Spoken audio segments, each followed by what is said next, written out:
Quelqu'un qui évangélise est également quelqu'un qui intercède beaucoup.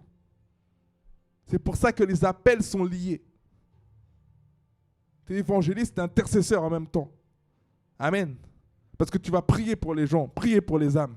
Tu ne vas pas évangéliser des gens comme ça sans être rempli du Saint-Esprit, sans même savoir quoi dire et quoi faire et pourquoi tu le fais.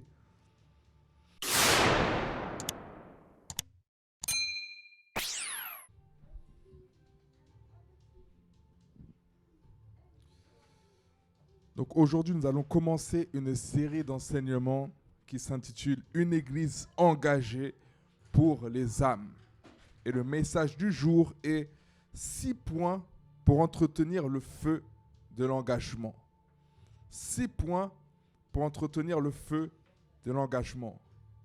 Et on va aller dans le livre de Matthieu, chapitre 9, versets 35 à 38. Et ça sera mon passage clé pour ce message.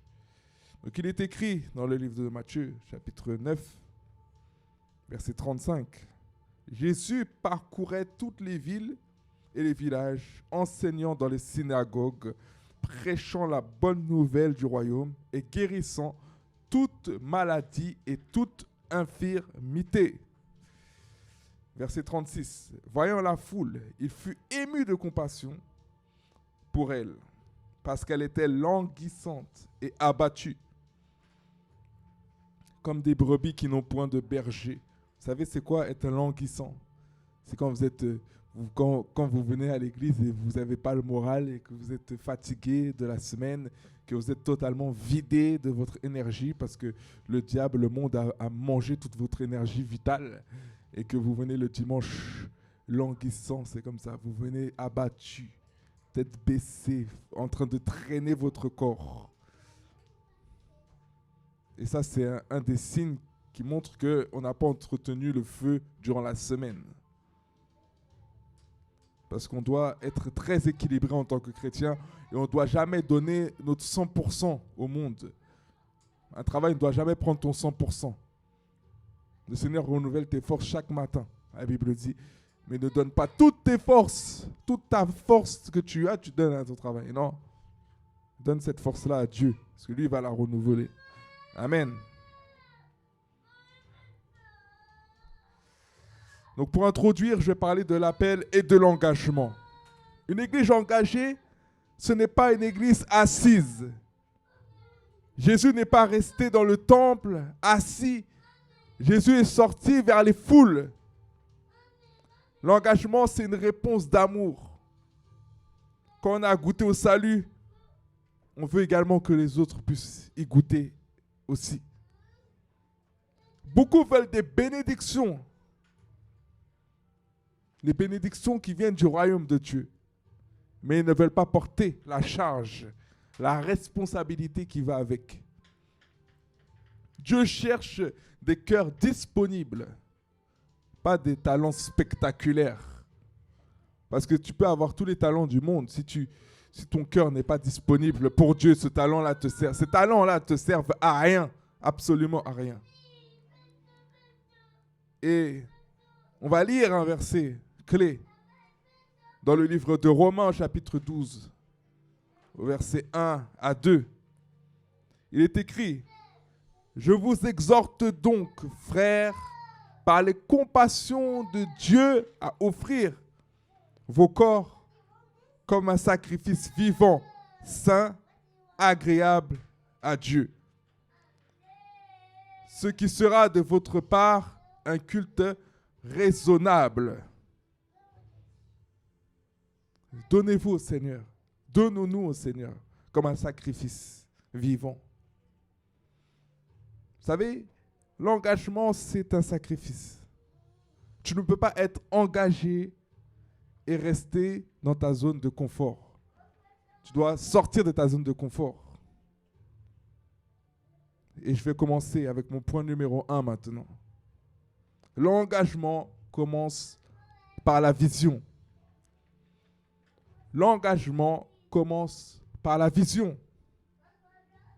Et je vais me référer au livre de Proverbes, au chapitre 29 et au verset 18, où il est écrit: quand il n'y a pas de vision, Le peuple est sans frein. Il doit y avoir une vision. Pour t'engager quelque part, il faut qu'il y ait une vision. Sinon, tu t'engages dans quoi? Amen. Une église engagée, elle sait pourquoi elle est là. Elle sait pourquoi elle existe. Nous ne sommes pas là pour faire du bruit, mais nous sommes là pour sauver des âmes. L'engagement, ce n'est pas de venir à l'église. L'engagement, c'est de devenir l'église. Parce que beaucoup de chrétiens vont à l'église, mais ils ne sont pas l'église, parce qu'ils ne portent pas leur église. S'engager, c'est porter son église.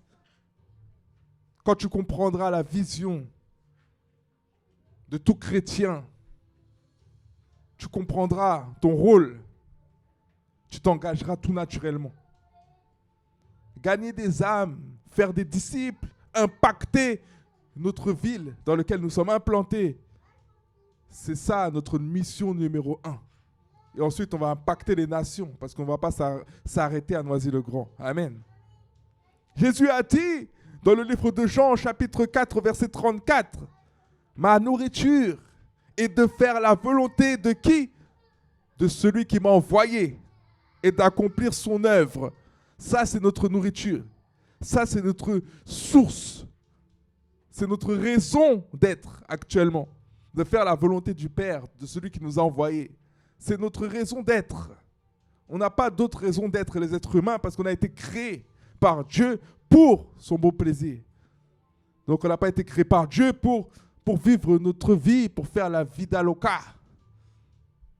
Et pour prendre plaisir à faire toutes sortes de choses qui ne font pas plaisir au Saint-Esprit. On doit arriver à un niveau, à un stade où les choses qui nous font plaisir sont les choses qui font également plaisir au Saint-Esprit. Et en voyant le Saint-Esprit prendre plaisir dans les activités que nous avons, nous devons également prendre plaisir. Mais pour arriver à ce niveau-là, il faut avoir une certaine vie de consécration. Ce n'est pas tout de suite que ça va arriver comme ça en claquant des doigts. Ce n'est pas tout de suite. Ça prend de s'engager. Ça prend de porter la croix. Et de aimer porter cette croix. C'est quelque chose de difficile à entendre. Mais il faut aimer porter cette croix. C'est comme quand on voit les soldats se battre pour leur pays. Ils aiment ce qu'ils font. Ils aiment. Point numéro 2. L'engagement se manifeste dans l'action. Et je vais me référer au livre de Jacques, au chapitre 2 et au verset 17, où il est écrit, la foi, si elle n'a pas les œuvres, est morte. La foi sans les œuvres est morte. C'est pour ça qu'on doit absolument faire des œuvres. On ne peut pas prétendre avoir une grande foi et on ne fait rien avec cette foi. La foi sans les œuvres est morte. Vous savez, l'évangile ne s'arrête pas à des paroles. Une église engagée, c'est une église qui agit. Elle sort, elle parle aux gens, elle parle aux nations, elle prie et elle sert. C'est ça une église engagée. C'est une église qui est utile. L'engagement, c'est marcher dans les rues. L'engagement, c'est parler à ceux qui souffrent. Prier pour les malades. Encourager les gens. Et non pas les décourager. Parce que des fois, les chrétiens, nous sommes des champions à décourager les gens. Comme si quand on vient à Christ, on ne peut plus rien faire et on tue toutes les ambitions des gens. Et vous ne savez même pas si ces ambitions-là ne sont pas des desseins de Dieu. Si ce n'est pas des choses que Dieu a mis dans leur cœur, que vous voulez éteindre parce que ça ne correspond pas à votre profil de chrétien. Il y a des gens qui doivent exceller dans des sphères qui ne sont pas des sphères religieuses directement, mais ça impacte les gens. Il y a des gens qui doivent être des avocats dans ce monde. Des avocats avec des valeurs, qui utilisent la parole de Dieu et qui utilisent également la loi française, mais qui ne vont pas à l'encontre de ce qu'ils ont avec Dieu. Donc ils ont le choix de choisir ce qu'ils prennent dedans pour défendre une personne. Ils sont appelés à exceller, ils sont appelés à être dans des sphères. Peut-être des sphères qu'on ne comprend pas parce que ce n'est pas notre domaine. mais on ne peut pas juger. Jésus disait, allez par tout le monde et prêchez la bonne nouvelle à toute la création. C'est ce qui est écrit dans le livre de Marc, au chapitre 16, au verset 15. Prêchez à toute la création. Nous, on sélectionne les gens à qui on veut parler. On sélectionne les gens à qui on veut prêcher la parole. On sélectionne en fonction de leur couleur de peau, en fonction de s'ils nous ressemblent ou pas, en fonction de leur âge, en fonction de tout ça. On sélectionne en fonction de leur sexe. Est-ce que c'est un garçon? Est-ce que c'est une fille? C'est plus facile de parler à une femme, c'est plus facile de parler avec un garçon. On sélectionne en fonction de ce qui nous arrange. Mais le Seigneur nous dit de prêcher la bonne nouvelle à toute la création entière, non pas une partie de la création.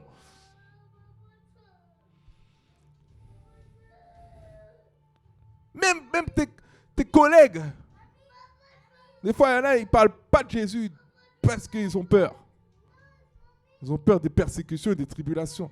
Mais si Dieu t'a mis dans ce travail-là, c'est pour ouvrir ta bouche, pour que tu puisses évangéliser, gagner les âmes des personnes dans ton travail. Amen. Donc ce qu'on va faire, c'est qu'on va sortir après les cultes.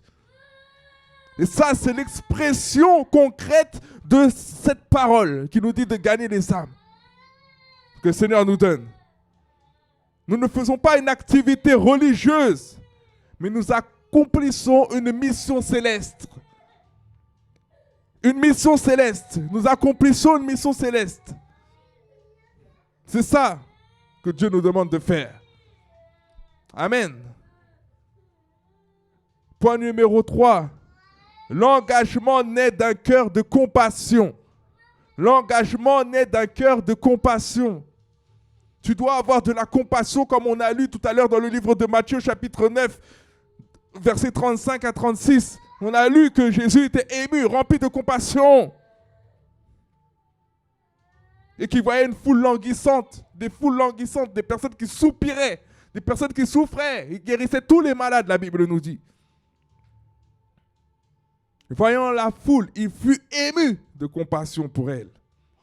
L'engagement sans compassion devient une obligation. Quand on te demande de faire quelque chose, fais-le par compassion parce que tu aimes les gens et tu as l'amour de Dieu en toi. Ne fais pas par obligation de faire. Il y a des personnes qui évangélisent par obligation parce qu'il y a une pression derrière. On les pousse à évangéliser. Ils n'ont pas envie d'évangéliser. Mais ce n'est pas normal, c'est un désordre total. Il faut se remettre en question si c'est ton cas. Tu ne dois pas évangéliser parce que ton pasteur ou parce que quelqu'un te pousse à évangéliser. Tu dois évangéliser parce que c'est tout à fait normal et naturel. Et c'est quelque chose que tu devrais aimer. Jésus voyait la foule et son cœur saignait. Si tu veux durer dans la mission, tu dois voir les âmes comme Dieu voit les âmes. Des âmes perdues, sans berger, sans espérance.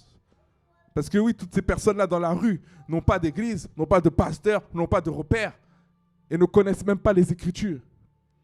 Et vous savez, il y a des personnes qui sont dans des religions, qui suivent une religion, mais qui ne connaissent strictement rien de cette même religion qu'ils sont en train de suivre. Même les béabas, les bases.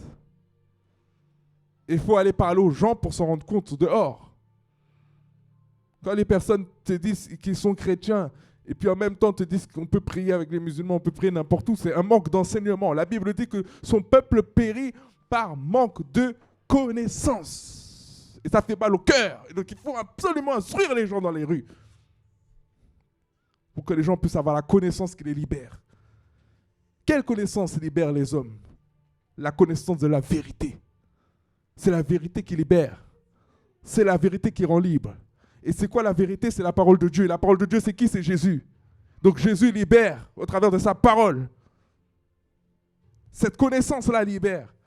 Délivre les captifs, délivre les personnes opprimées.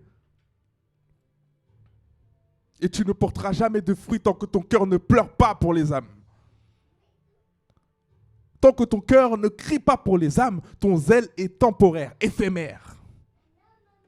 Romains chapitre 9, versets 2 à 3. Il est écrit: j'éprouve une grande tristesse et j'ai dans le cœur un chagrin continuel pour mes frères. Tu dois avoir un chagrin continuel pour tes frères. Tu as des frères, tu as des sœurs, dans le sens propre et le sens figuré, qui sont en train de périr parce qu'ils n'ont pas Christ. Et tu dois avoir une compassion pour eux. Tu dois avoir une grande tristesse pour eux. Que ce soit tes frères et tes sœurs de sang, ou que ce soit tes frères et tes sœurs qui sont dans l'église, mais qui en vérité ne sont pas sauvés parce qu'ils sont totalement déconnectés. C'est ce feu intérieur qu'il faut que tu puisses avoir et que tu dois entretenir. Quelqu'un qui évangélise est également quelqu'un qui intercède beaucoup. C'est pour ça que les appels sont liés. Tu es évangéliste, tu es intercesseur en même temps. Amen. Parce que tu vas prier pour les gens, prier pour les âmes. Tu ne vas pas évangéliser des gens comme ça sans être rempli du Saint-Esprit, sans même savoir quoi dire et quoi faire et pourquoi tu le fais. Point numéro 4, l'engagement demande de la persévérance. L'engagement demande de la persévérance. Il y a des personnes qui sont comme des feux d'artifice, qui démarrent bien comme des bombes et qui s'arrêtent très rapidement. Vous savez, c'est comme les piles que vous achetez, des piles chinoises qui ne sont pas de bonne qualité, qui sont des imitations mais qui ne sont pas faites avec les mêmes matériaux. Des piles que vous branchez le jouet, ils font ça à 100 à l'heure et après ils s'arrêtent. Au bout de 2 mètres, il n'y a plus de piles. Et vous n'achetez pas des piles de qualité, des piles de grande marque, qui durent dans le temps. Peut-être le jouet ne va pas aller aussi vite, mais il va durer dans le temps. Et c'est ce qui compte. Moi qui aime bien la trottinette, on voit d'une batterie à une autre, d'une trottinette à une autre. Il y a des trottinettes qui sont plus rapides, mais elles ne vont pas loin. Même pour venir à l'église, à mi-chemin, ça te lâche.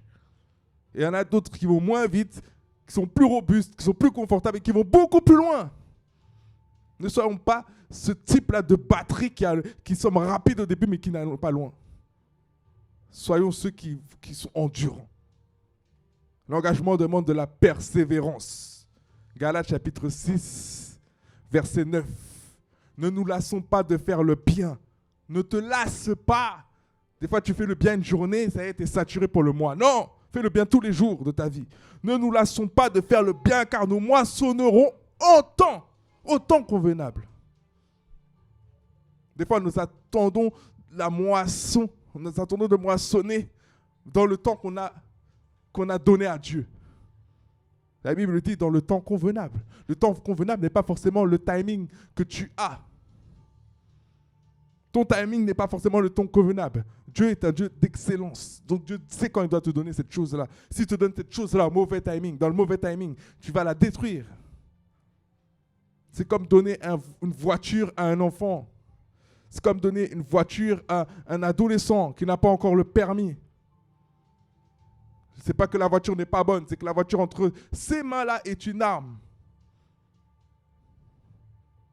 Oui, une voiture peut être une arme. Si tu n'es pas prêt, si tu n'es pas formé pour la conduire, ça devient une arme. Pourtant, ce n'est pas prévu pour être une arme. Mais tu peux écraser les gens dans la rue avec. Parce que tu n'as pas la chose dans le temps convenable. Donc, tu veux le mariage. Mais le mariage, là, tu n'es pas prêt pour l'avoir maintenant. Tu vas détruire ton mariage. Tu vas te détruire. Tu vas détruire même la personne qui est avec toi.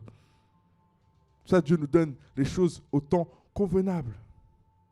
Ne nous lassons pas de faire le bien, car nous moissonnerons au temps convenable. Si nous ne le relâchons pas, il y a des personnes qui servent Dieu, mais comme le mari n'arrive pas, ou l'épouse n'arrive pas, eh bien, ils lâchent la main de Dieu au bout d'un certain nombre de temps et ils ont une espèce de rage.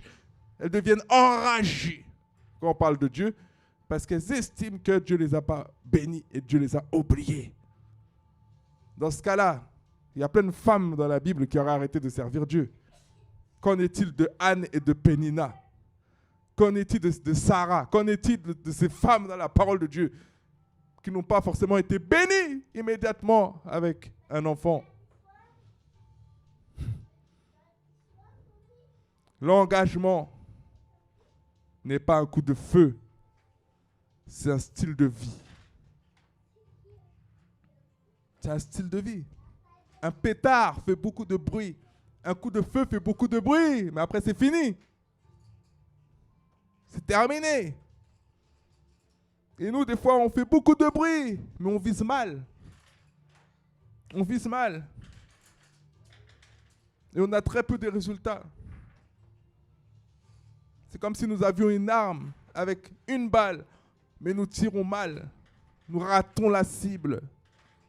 C'est fini. Tu n'as pas de deuxième chance. On doit apprendre à être précis dans nos actions avec le Seigneur. Si le Seigneur t'emmène dans une ville précise pour gagner des âmes précises et que toi tu vas là-bas, tu n'es pas prêt, tu n'es pas équipé, et ben tu rates l'opportunité et tu ne recroiseras jamais ces personnes-là. Et tu les as perdues. Soyons précis. Même quand personne ne te regarde, fais-le. Évangélise, gagne des âmes. Même quand tu ne vois pas encore le fruit pour lequel tu es en train de te battre, continue de semer. Sème encore. Vous savez quoi? Je vais vous dire quelque chose. Jésus-Christ, il a mis 3 ans à bâtir ses disciples avant la moisson de la Pentecôte. 3 ans. Donc ne te décourage pas. Ce que tu fais, fais-le fidèlement, car Dieu le voit. Point numéro 5. L'engagement fait de toi un ouvrier du royaume. L'engagement fait de toi un ouvrier du royaume. Et nous allons aller dans le livre de Matthieu, toujours au chapitre 9. Maintenant, nous allons au verset 37. La moisson est grande, mais il y a peu d'ouvriers. La moisson est grande, mais il n'y a plus d'ouvriers. Dieu n'a pas besoin de spectateurs, Dieu a besoin des ouvriers. Je répète encore cette phrase. Dieu n'a pas besoin des spectateurs, il a besoin des ouvriers. Ce monde est rempli de spectateurs en ce qui concerne les choses de Dieu. Parce que le diable, il n'a pas de spectateurs, il a des acteurs. Quand il tue les gens, il n'a pas besoin de supplier ses disciples pour le faire. Ils agissent très rapidement. Sans même qu'il ait le temps de parler, ils sont déjà en train d'agir. Ils savent déjà ce qu'ils ont à faire, ils connaissent déjà leur mission. Quand les fêtes d'Halloween arrivent, est-ce qu'ils ont besoin de faire des milliers de préparations? Tout se fait naturellement. Tout se fait naturellement. Il n'y a pas besoin de courir derrière eux. Ils vont acheter leur tête de mort et leur cadavre et leur faux sang et toutes ces choses de mascarade là pour aller faire des déguisements. Ils se déguisent leurs enfants n'importe comment. Les gens n'ont pas besoin on n'a pas besoin d'être derrière leur dos pour qu'ils puissent aller faire leur service, que ça soit fait consciemment ou inconsciemment. Tout ça pour vous faire comprendre qu'il y a une puissance des ténèbres qui est active. C'est pas possible de marcher le jour d'Halloween et de ne pas voir des têtes de mort et des choses comme ça. C'est pas possible. Ça nous montre à quel point le monde est influencé par Satan. Mais nous, les chrétiens, on doit nous courir après. On doit nous courir après. Vous savez, je ne vous demande pas d'être parfait. Personne n'est parfait. Mais il faut être disponible. Quand tu sors évangéliser, tu dois prendre ça très au sérieux. Parce que tu es un canal du salut. Tes mains deviennent les mains de Jésus. Ta foi devient la foi de Jésus. C'est toi qui parles au nom de Jésus. Donc, tu dois avoir la stature, la carrure, l'attitude, le comportement d'un disciple. Parce que tu es en train de représenter Jésus. 2 Corinthiens, chapitre 5, verset 20. Nous faisons donc les fonctions d'ambassadeurs pour Christ, comme si Dieu exhortait par nous. Amen. Nous sommes les ambassadeurs du ciel sur la terre. Point numéro 6. L'engagement produit la croissance de l'Église. L'engagement produit la croissance de l'Église. Actes chapitre 2, versets 46 et 47. Ils étaient chaque jour tous ensemble, assidus au temple.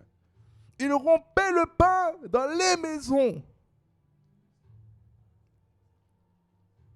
Je parle des maisons de prière, Bénésis. Ça aussi, c'est quelque chose. Ça aussi, c'est une mission que Dieu donne. Pour chaque personne qui est appelée à ça dans cette église. Qu'ils étaient là chaque jour tous ensemble, assidus au temple. Ils rompaient le pain dans les maisons. Et le Seigneur ajoutait chaque jour à l'église ceux qui étaient sauvés. Donc il faut aller gagner les âmes dans les rues. Il faut aller les chercher. Il faut aller leur prêcher la parole. Et le Seigneur va les ajouter dans sa maison afin qu'ils puissent avoir la nourriture nécessaire pour grandir spirituellement et pour qu'ils puissent être enracinés dans les Écritures. Ça, on a besoin d'une église pour ça. Ce n'est pas la publicité qui fait grandir une église. C'est l'engagement des croyants. Quand on fait grandir l'église, on est en train de faire grandir le royaume de Dieu. Parce que l'église est censée être une représentation du royaume de Dieu. On ne fait pas grandir une église pour faire grandir une église. On fait grandir une église pour avoir davantage d'âmes. Quand chaque témoin prie, sert le Seigneur ajoute. Et il n'arrête pas d'ajouter. Je déclare et décrète dans le nom de Jésus que l'église Milésis finira pas de grandir.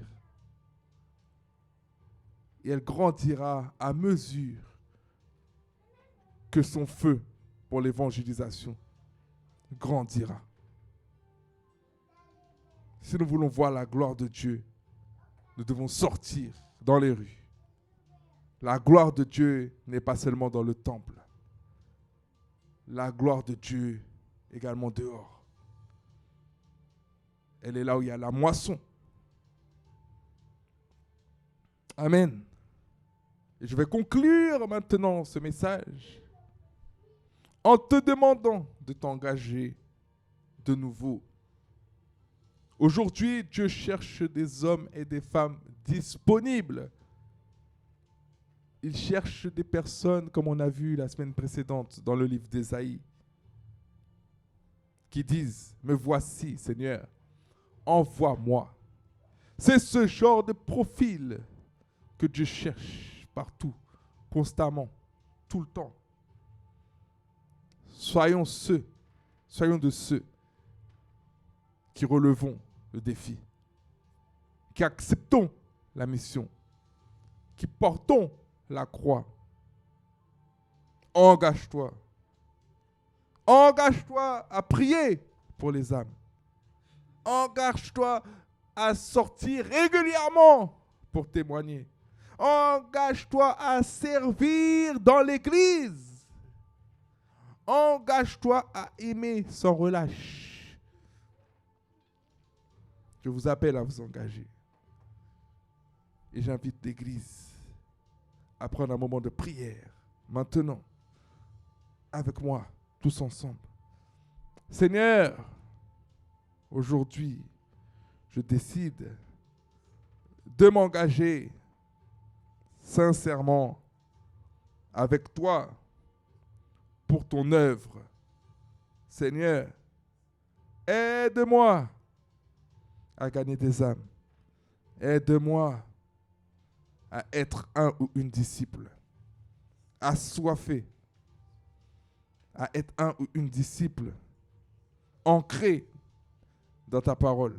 Aide-moi à faire des nations, des disciples, les baptisant au nom du Père, du Fils et du Saint-Esprit. Je prie que notre Église puisse grandir. Je prie que notre Église puisse être un instrument puissant entre les mains du Seigneur. Amen. Et je vais vous partager quelque chose également. Le Seigneur m'a mis quelque chose à cœur de particulier. Il y a une mission que Dieu m'a donnée. De créer un mouvement de gagneurs d'âmes pas seulement en France, pas seulement dans la francophonie, mais à l'international. Mais ça va démarrer ici. Ça va démarrer à Noisy-le-Grand. Aujourd'hui, j'appelle toute personne qui regardera cette vidéo, qui regardera ce message, à me contacter via l'adresse email que je mettrai dans la description, à me contacter au travers des réseaux sociaux, à me contacter pour rejoindre ce mouvement de réveil. C'est un mouvement de réveil puissant que le Seigneur a mis dans mon cœur, qui s'appelle Yes to Jesus. En français, oui à Jésus. Afin que quiconque dans ta ville, dans notre pays, qui nous rencontre puisse dire oui à Jésus. Donc nous devons nous équiper, nous devons travailler ensemble. Cet appel ne concerne pas uniquement les personnes de l'église Milésis. Cet appel concerne toute personne qui regardera ce message et qui a à cœur de gagner des âmes.